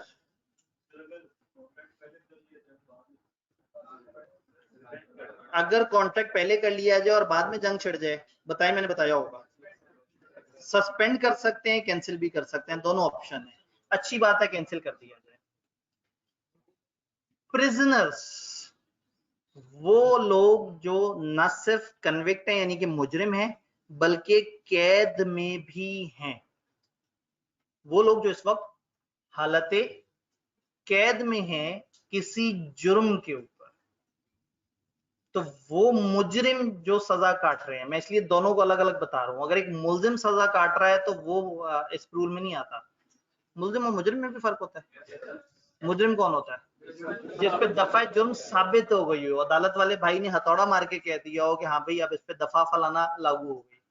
तो अगर एक शख्स मुजरिम डिक्लेयर हुआ है नंबर 1, और नंबर 2 वो सजा काट रहा है, तो जिस दौरान वो जेल में सजा काट रहा है उसके साथ कॉन्ट्रैक्ट नहीं हो सकता। तो अगर आपके मुल्क से कोई बंदा लंदन चला जाए, क्योंकि वो इस वक्त जेल में नहीं है, तो उसके साथ कॉन्ट्रैक्ट करने से मना नहीं। अगर वो मुजरिम भी हो और जेल में भी हो, तो ये जहन में रखना है, मैंने इसलिए एग्जांपल वो दिए जो आपको पसंद आती है। तो ऐसा मुजरिम जो कैदी भी हो, उसके साथ कॉन्ट्रैक्ट करने से लॉ ने मना कर दिया। अगर वो जमानत पे रिहा हुआ है तो ये रूल अप्लाई नहीं होगा। अगर वो आजाद हो गया ये रूल अप्लाई नहीं होगा। अगर वो दवाइयां लेने चला गया ये रूल अप्लाई नहीं होगा। मतलब कुछ भी। जी ये कॉन्ट्रैक्ट एक्ट का स्कोप नहीं है। ठीक है जी। एक भाई ने बहुत रेलेवेंट सवाल पूछा कि हम अगर एक बंदा दवाइयां लेने कहीं चला जाए तो उसको वापस कैसे लेके आए? उसको वैसे ही वापस लेके जाएं जैसे चीनी वाले बंदे बाहर चले जाते हैं और फिर वापस आके भूल जाते हैं कि कोई मामला भी हुआ था कभी। तो उसी कानून जिसके तहत उन चोरों को पकड़ा जा सकता है, उसी कानून से उन चोरों को भी पकड़ा जा सकता है। चोर सब चोर होते हैं अनफॉर्चुनेटली। ये डिपेंड करता है कि हुकूमत में कौन है। जो हुकूमत में होता है वो चोर नहीं होता, बाकी सब चोर होते हैं। और अगली दफा जब हुकूमत चेंज होती है तो पिछले सब चोर हो जाते हैं और नए वाले मोअज़्ज़ज़ हो जाते हैं, ईमानदार हो जाते हैं, शरीफ लोग हो जाते हैं। जी, प्रिजनर जो के सजा काट रहा है, मेरे ख्याल में ये बहुत मुश्किल बात नहीं है।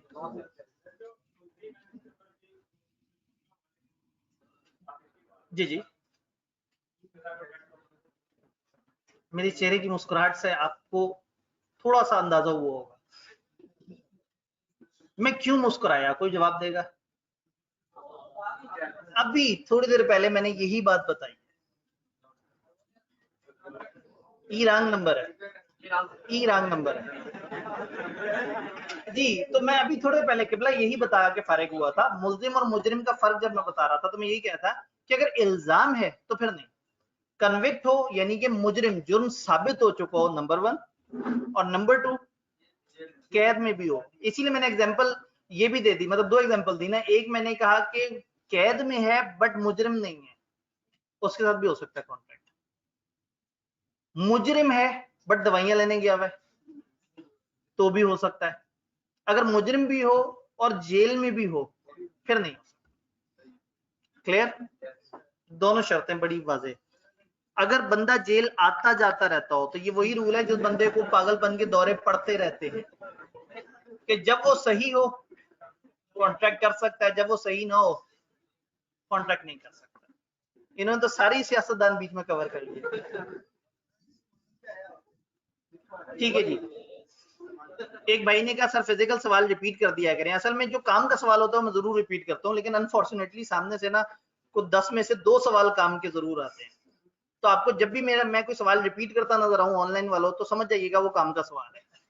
बाकी जो है वो जी चले आगे। एक भाई का सवाल हालत में फंस गया, उन्होंने कहा नहीं अब जो है ना सवाल करने से आपको कोई मना नहीं करेगा, लेकिन मेरी बात सुन जरूर लिया करें। मैं कई दफा बड़े तसल्ली से वो बात कर रहा होता हूँ और आप उसको ढूंढते होते मैं कौन सी वाली लाइन पढ़ रहा हूँ, तो उस टाइम पे जो है ना वो गड़बड़ हो जाती है। कौन सी लाइन पढ़ रहा था? Convict while under imprisonment. अब इसमें दोनों बातें कवर होती हैं, कन्विक्ट और इम्प्रिजनमेंट। जी भाई कुछ कहना चाहते हैं? मुजरिम हो और कैद में हो,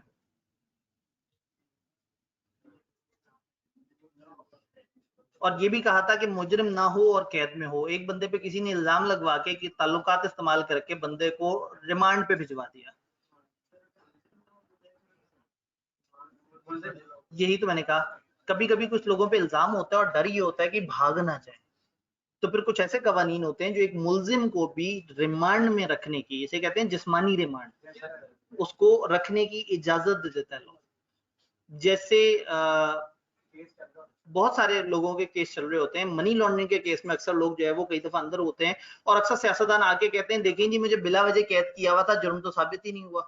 शहबाज शरीफ का ये बड़ा मशहूर जुमला है, क्योंकि जब भी कोई ऐसा मामला होता है जहां होता है कि कहीं ये एक्शन लेगा तो साबित हो जाएगा कि ये तो नून लीग से, उस अंदर कर देते हैं। एक बंदा बचा के रखा हुआ है कि अगर इमरान खान बिल्कुल ही फारिग हो गया तो कम से कम कोई तो जेब में बैकअप पे रखा हुआ।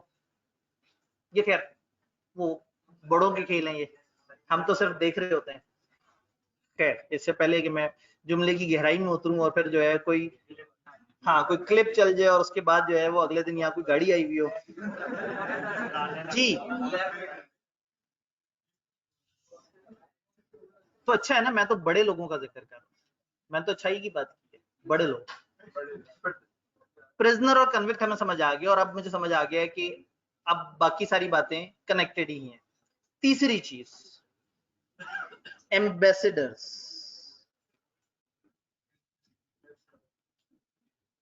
एम्बेसडर्स एक्सेट्रा, इसके साथ कुछ और औखे औखे से लफ्ज भी होते हैं, सोवेनियर्स एंड फलाना फलाना, वो तो आप किताब में देख के याद कर ही लेंगे। मैंने कौन सा एम्बेसडर की भी स्पेलिंग पूरे सही लिख दी होंगे।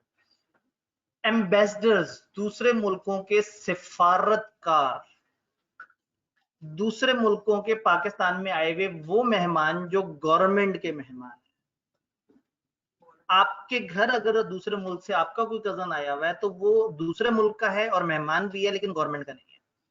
तो गवर्नमेंट के जो मेहमान है, दूसरे मुल्कों के जो सफीर पाकिस्तान में आए हुए होते हैं, दूसरे मुल्कों का कोई वफद किसी खास काम से पाकिस्तान में ऑफिशियली आया हुआ है, तो जो दूसरे मुल्कों से सरकारी नोयत पे एम्बेसडर्स और इस तरह के वफद पाकिस्तान आते हैं, पाकिस्तान उनको एक प्रिविलेज देता है। वो प्रिविलेज होती है, उनको इम्यूनिटी मिली होती है। इम्यूनिटी, ये लफ्ज आप जानते हैं क्या मतलब होता है इम्यूनिटी का? इस्तस्ना, उन लोगों, वो इम्यून होते हैं, उनके ऊपर पाकिस्तान का कोई आम शहरी केस नहीं कर सकता। तो अगर दूसरे मुल्क के ऐसे सिफारतकार या ऐसे गवर्नमेंट के मेहमान पाकिस्तान आए हुए हैं, तो लॉ ने हमें कह दिया कि देखो उनके साथ मत करना कॉन्ट्रैक्ट, करना है तो कर लेना लेकिन फिर नुकसान तुम्हारा, क्योंकि तुम उन पे केस नहीं कर सकते। हाँ, वो चाहे तो कह सकते हैं जी मैं अपने आप को पाकिस्तान की अदालतों के सामने पेश करता हूँ, वो उनका बड़ापन है। हमारे मुल्क के लॉ ने उनको ये फेवर दिया है कि देखो आपको हमारे मुल्क में कोई केस नहीं करेगा, इंसानों, आम इंसानों में से केस नहीं करेगा। गवर्नमेंट केस करना चाहे कर दे, लेकिन आम शहरी एक फॉरेन सिफारतकार पे केस नहीं कर सकते, जिसकी वजह से लॉ ने फिर हमें मना कर दिया कि देखो उनके साथ मत करना, करना है तो अपना ही नफा नुकसान है, हमें लॉ ने एहतियातन मना कर दिया। जी सर, वो केस कर सकता है? जी, वो किसी पे भी केस कर सकता है, हम उस पे केस नहीं कर सकते। इम्यूनिटी उसे मिली हुई, हमें नहीं मिली हुई। ये माइनर वाला ही मामला हो गया तकरीबन। वो कॉन्ट्रैक्ट कर सकते हैं, और हम भी अगर करना चाहें उनके साथ कर तो लें, लेकिन लॉ क्यों मना कर रहा है हमें? नुकसान हमारा होगा, कल को हम अदालत में जाके अपने राइट्स नहीं मांग सकेंगे। वो हमारे साथ कोई धोखा करके चला जाए, हमारे पैसे खा जाए, हमारे साथ नाइंसाफी करे, हम उस पे अदालत में केस नहीं कर सकते, क्योंकि उसको हमारे मुल्क ने खुद से तोहफा पहना दिया कि भाई तुम इम्यून हो, तुम्हें कोई गरीब आदमी तुम पे केस नहीं कर सकता, मतलब कोई आम शहरी तुम पे केस नहीं कर सकता। जी ठीक है, तो क्राइम पे आम आदमी सजा सुनाता है। अगेन मेरा आपने जवाब ही नहीं सुना, आपका तो अगला सवाल पहले से तैयार था। मैंने क्या बोला था अभी जवाब में? एक मिनट, मैंने क्या बोला था? आपने सवाल जो पूछा तो मेरे अल्फाज क्या थे, आपने नहीं सुना? आम आदमी कत्ल पे, कत्ल होने पे केस पता है कौन लड़ता है? स्टेट। दो तरह के ऑफेंस होते हैं, एक को हम कहते हैं सिविल, एक को हम कहते हैं क्रिमिनल। इंसान का इंसान से मामला सिविल होता है, गवर्नमेंट का इंसान से मामला क्रिमिनल होता है। ये जो कत्ल होता है ना, इसमें गवर्नमेंट एक पार्टी होती है और दूसरी पार्टी होता है जिसने कत्ल किया होता है। गवर्नमेंट मजलूम के बेहाफ पे लड़ रही होती है, लेकिन गवर्नमेंट करती है केस, सजा भी गवर्नमेंट सुनाती है, गवर्नमेंट ही जुर्माना करती है, ये मामला इस तरह से होता है। तो अब अगर वो बंदा पाकिस्तान में आके कहीं कोई कत्ल कर दे, किसी बंदे को गाड़ी से हिट कर दे, उसने क्रिमिनल हरकत की है, उसको कौन डील करेगा? गवर्नमेंट। तो ऐसे में हमारा क्या सवाल था, हमने कहा था कि जी आम आदमी को कॉन्ट्रैक्ट करने से मना किया। अब वो बंदा अगर कोई जुर्म करता है तो आम आदमी तो उस पर केस नहीं कर सकता, लेकिन कौन केस कर सकता है? गवर्नमेंट। तो अगर गवर्नमेंट को लगेगा कि उसके किसी शहरी के साथ नाइंसाफी हुई है और उस बंदे ने जो किया वो पाकिस्तान में क्राइम है और गवर्नमेंट इतनी ताकत रखती है कि उस मुल्क से पंगा ले सके, तो फिर उस पर केस करेंगे। लेकिन अनफॉर्चुनेटली जिस मुल्क का भी बंदा क्राइम करता है वो वही मुल्क होता है जिससे पाकिस्तान अच्छे खासे पैसे खा के बैठा होता है। उसके बाद चाहे हमारी कोई साइंसदान हो, हम उसे वापस नहीं ला सकते, चाहे उनका कोई जासूस हो, हम उसका कुछ नहीं कर सकते अनफॉर्चुनेटली। तो ये गवर्नमेंट की अपनी मजबूरी है, लेकिन हम इतना परेशान क्यों? कॉन्ट्रैक्ट एक्ट ने कह दिया करो ही ना, हमारी तरफ ये मसला ही नहीं आना, हमें तो लॉ ने मना कर दिया, उन्होंने कहा भाई फॉरेन एम्बेसडर वगैरह से डील ही ना करो, सुखी रहो। इस लाइन को समझा दें, ये लाइन तो आप लोगों ने अगले दिन पढ़ के आनी है, मैं तो भी आपको कोई लाइन पढ़ाई नहीं। आप लोग तो साथ साथ अंग्रेजी के वहां की पढ़ना चाह रहे हैं ताकि घर जाके 50 मिनट भी ना पढ़ना पड़े। ठीक, तो बात इतनी सी है कि अगले दिन आज मैंने हैंड आउट उठाया और मैंने कहा हाँ भाई ये पहली लाइन थी, इसमें बताएं कोई मसला, अगली लाइन में कोई मसला। क्या मैंने कल ऐसे किया था? नहीं, कल तो मैंने लेक्चर पढ़ाया था, कल मैं समझ रहा था, आप मुझे सुन रहे हैं, फिर मैंने समझा आपने घर जाके ये पढ़ा होगा, फिर मुझे समझ आई कि आपको यहाँ थोड़े से मसले आए होंगे, मैंने अगले दिन बता दिया। यही पैटर्न है। जब मैं क्लास पढ़ा रहा हूँ तो लॉजिक समझने की कोशिश करें, वो सारे जुमले किताब में नहीं लिखे हुए, मैं उस जुमलों से ज्यादा अंदर गहराई में 5-5 एग्जांपल्स के साथ बता रहा हूँ। तो क्लास में मुझे ध्यान से सुन लें, घर जाके अंग्रेजी पढ़ लें, और अगले दिन मैं भाग थोड़ी जाऊंगा, मैं अगले दिन मौजूद हूंगा इंशाल्लाह ताला, बशर्ते सेहत जिंदगी। आप सवाल पूछेंगे, मैं आपको जवाब दे दूंगा। तो इस वक्त लेक्चर के दौरान जब आप अंग्रेजी की गहराई में उतरते हैं तो वो तो समझ आना ही नहीं है, मैं भी समझ नहीं आता, और घर जाके चूंकि क्लास में नहीं समझ आया था तो घर जाके भी नहीं समझ आता। तो घर वाली पढ़ाई घर में और यहाँ वाली पढ़ाई यहाँ। कल जब आप ये जुमला पूछेंगे कि सर वहां एक अजीब सी इंग्लिश लिखी हुई है, जरा बताएं, तो मैं उसको बता रहा हूँ इंशाल्लाह ताला। अच्छा, सबने ऐसे पैकिंग शुरू कर दी जैसे जाने का टाइम हो गया। भाईजान 1:42 हो रहे हैं, कोई बात नहीं, मैं नीचे वालों मैं 4-5 मिनट तक क्लोज करके आपके पास आ रहा हूँ। वहां 2 बजे अगली क्लास शुरू होती है, तो अगर मैं 5 मिनट लेट भी पहुंच जाऊंगा ना तो चल जाएगा। एम्बेसडर समझ आया? एम्बेसडर हमें समझ आ गया।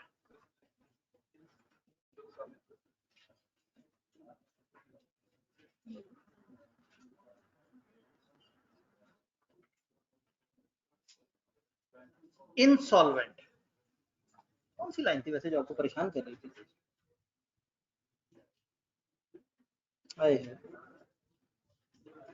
पेरोल पे तो नहीं परेशान हो गए थे? चलें, इंसॉल्वेंट, इंसॉल्वेंट का उर्दू तर्जुमा दिवालिया। अब हो सके तो किताब को छोड़ के मेरी बात सुन लीजिएगा। इंसॉल्वेंट, दिवालिया का मतलब है कि एक बंदा बिल्कुल ही फाइनेंशियली खत्म हो गया। एक इंसान है, बैंकरप्ट भी जिसके लिए वर्ड इस्तेमाल होता है, एक इंसान है, उसने दूसरे इंसान के साथ कॉन्ट्रैक्ट किया 2 करोड़ का, और कॉन्ट्रैक्ट में नुकसान हो गया 2 करोड़ का। वो बंदा आगे से कहेगा तुमने 2 करोड़ का नुकसान किया है, 2 करोड़ दो। पहले वो अपने बिजनेस के एसेट्स बेचेगा, फर्ज करें वो एक मतलब नॉर्मल बिजनेस है, पहले अपना बिजनेस के एसेट बेचे, 50 लाख दे दिए, 2 करोड़ अभी भी पूरा नहीं हुआ, 1.5 करोड़ अभी रहता है। फिर वो अपने घर के असासे बेचेगा, शायद अपना वो घर बेचे, वो घर शायद 80-90 लाख का बिके, अगर 5 मरले का घर है जो कि पुरानी हालत में है। कुछ रिकवरी हुई, कुछ अपने असासे वगैरह बेचे, पता लगा अभी भी 35 लाख रुपया बकाया है, और अपने सारे असासे बेचने के बावजूद भी वो बंदा इस काबिल नहीं हो पा रहा कि उसको पे कर सके। इंसान की लायबिलिटी होती है अनलिमिटेड, जब तक कि उसके सारे असासे खत्म नहीं हो जाते। अब जिसने पैसे लेने थे उसने बंदे भेजे कि हाँ भाई मेरे बकाया पैसे, इसने कहा नहीं है, उन्होंने कहा नहीं लाजमी होंगे, उसने कहा जी घर का एक एक कोना चेक कर लो, कुछ भी नहीं बचा मेरे पास। तो जाते जाते वो 2-3 चपेड़े कर आ जाएंगे, फिर रुकेंगे थोड़ी, 10 दिन बाद फिर आ जाएंगे, कहेंगे पैसे दो, वो कहेगा मैं नहीं दे सकता पैसे, मतलब मैं बिल्कुल कंगाल हो गया हूँ, फिर से घूसे मार जाएंगे। अब इंसानियत की तस्लील है, अब वो इंसान बावजूद शदीद कोशिश के से ज्यादा पैसे दे ही नहीं सकता। कानून तो कहता है कि देखो दूसरे का नुकसान किया भरो, लेकिन कहां तक भरो? दिवालिया होने तक। अगर एक बंदा ये मानता है कि वो इस लेवल पे पहुंच गया है कि अब उसके पास कुछ नहीं बचा लोगों को देने के लिए, तो यहाँ पे वो अदालत को अप्लाई करेगा, और कोर्ट फौरन से यकीन नहीं करेगी, कोर्ट एक इंसान को भेजेगी जिसका नाम होगा ऑफिशियल असाइनी। ऑफिशियल असाइनी, इसका एक और वर्ड भी इस्तेमाल होता है रिसीवर। गवर्नमेंट एक बंदा भेजेगी, वो बंदा उसके सारे एसेट्स की तहकीक करेगा, उसके क्या क्या मामला थे, फिर ये भी देखेगा पिछले 1 साल में कोई गिफ्ट तो नहीं दिए थे। पता लगे जब ऐसे नजर आया हो कि 2 करोड़ का नुकसान हो गया हो, तो 5 दिन पहले अपना 3 करोड़ का घर जो है वो अपने एक दोस्त को गिफ्ट किया हो कि अच्छा मैं भी गिफ्ट कर रहा हूँ, कुछ अर्से बाद वापस ले लूंगा। तो वो बंदा आके तहकीक करेगा कि उसके सारे क्या क्या एसेट्स लायबिलिटीज वगैरह हैं, और उसके बाद अदालत के थ्रू उसके एसेट्स वो बिकवाएगा, और जितने लोगों ने पैसे लेने हैं उस बंदे से उनको प्रोपोर्शनेट तरीके से, ये वर्ड आप लोगों ने पढ़ा हुआ है, प्रोपोर्शनेट का मतलब है जितना भी उनका तनासुब बनता होगा तो उस हिसाब से उनको उतने उतने परसेंट देगा, और जब दे देगा तो कहेगा बस अब खुदाफिज चलो भाग जाओ सब, अब इस बंदे के पास कुछ नहीं बचा, और उस बंदे पे ठप्पा लगा देंगे कि दिस इज डिक्लेयर्ड इंसॉल्वेंट, ये इंसॉल्वेंट हो गया। तो इंसान की तजलील से बचाने के लिए लॉ ने ये ऑप्शन दी है कि एक इंसान अदालत को कह सकता है कि मुझे इंसॉल्वेंट डिक्लेयर कर दे, और जब अदालत उसको इंसॉल्वेंट डिक्लेयर कर दे तो फिर वो बंदा बरीउज़ जिम्मा हो जाएगा अपनी लायबिलिटी से, और फिर वो अपनी लायबिलिटीज का जवाबदेह नहीं होगा। उसके कई साल बाद जिंदगी में वो वापस आ सकता है, लेकिन वो लॉ हमारे सिलेबस में नहीं है, वो लिमिटेशन लॉ है कि कितने अरसे बाद वो दोबारा से नॉर्मल जिंदगी शुरू कर सकता है।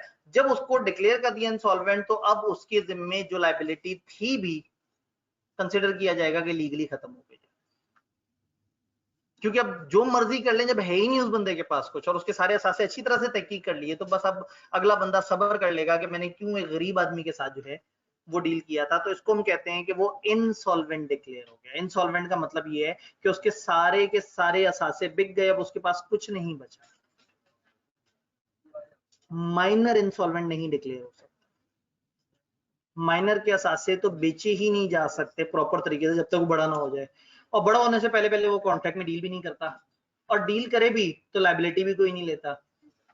तो माइनर को इंसॉल्वेंट नहीं किया जा सकता, माइनर से आप नुकसान रिकवर नहीं कर सकते जब तक वो बड़ा ना हो जाए, और बड़ा होगा तो जो बड़ा होने के बाद कॉन्ट्रैक्ट करेगा उसमें आप उससे रिकवरी कर सकते हैं।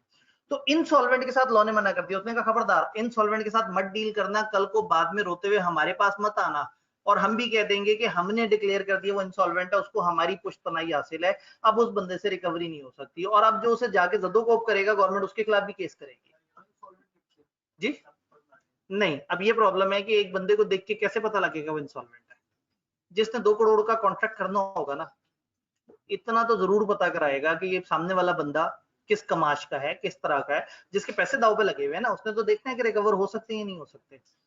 तो इंसॉल्वेंट के साथ लॉ ने मना कर दिया। इंसॉल्वेंट के सारे एसेट्स को इंसॉल्वेंट खुद डील नहीं करता, वो डील करता ऑफिशियल असाइनी या रिसीवर, और फिर वो उसी के बिहाफ पे सारी चीजों को लेके डन। तो कल इंशाल्लाह ताला कहानी यहीं से शुरू करते हैं। पहले मैं पिछला रिकैप दूंगा, इस दौरान जो आपने अंग्रेजी पढ़ी होगी उसमें जो आपको परेशानियां होंगी वो डिस्कस करेंगे, और फिर इंशाल्लाह ताला आगे चलेंगे। ये हैंडआउट, और मैं नीचे आ रहा हूँ लाइव स्ट्रीमिंग वाले बच्चों के पास। चलिए आप क्लोज कर दीजिएगा, मैं नीचे इसको सेव करना है, बंद कर